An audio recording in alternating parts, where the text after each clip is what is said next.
So Jeremy, if you could introduce yourself to the Eirmersive community. I know who you are and what you do, but if you could explain to the community who you are and what you do, that would be great. Sure. So I am head of Immersive Technologies at PwC, and we help our company and other companies to understand and use the tech.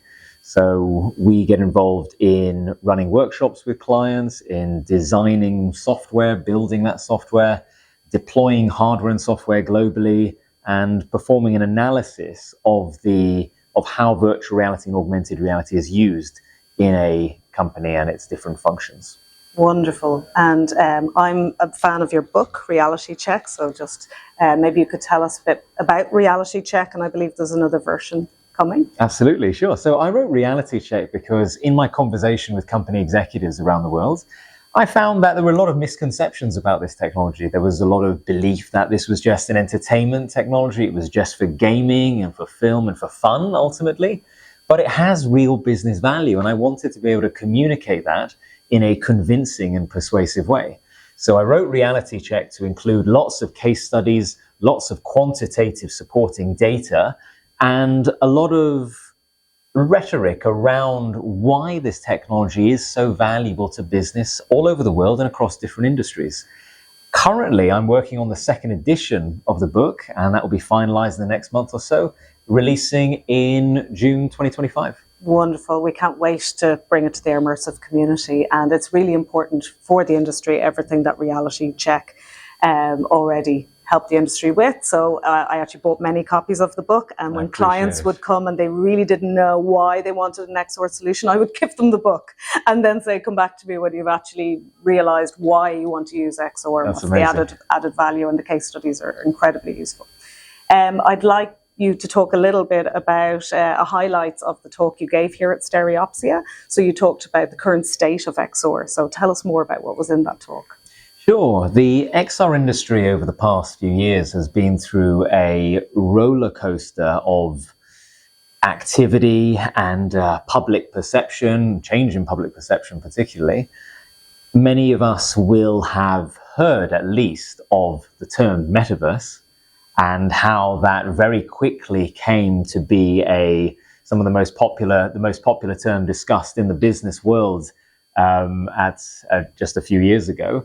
And sadly, in the last year or two, it has plummeted in popularity. And I wanted to articulate why exactly that is, what were the reasons for it, and discuss where the industry is now and where it's going next. So if we think about the metaverse hype, every technology, including XR, goes through a hype cycle. And the height of the metaverse was probably the height of the last XR hype cycle.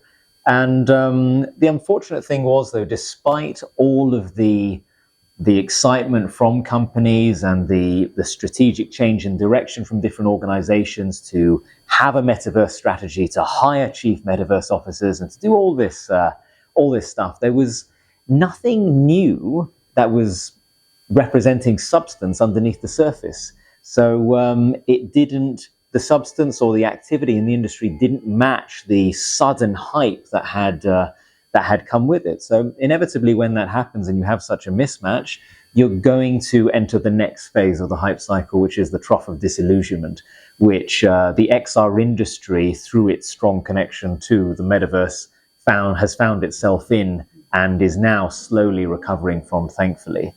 But there were many reasons for that. So metaverse hype is one, and the overhyped nature of the technology. The second reason was the recessionary conditions we found ourselves in. And thirdly, and probably most importantly, or at least as important as the hype, is the advent of artificial intelligence, or rather the exponentially growing popularity of artificial intelligence. Now, we all know how popular AI has become. And the incredible thing is, a lot of organizations think it's going to be AI versus XR, but not at all. Those two are very complementary technologies that work beautifully together.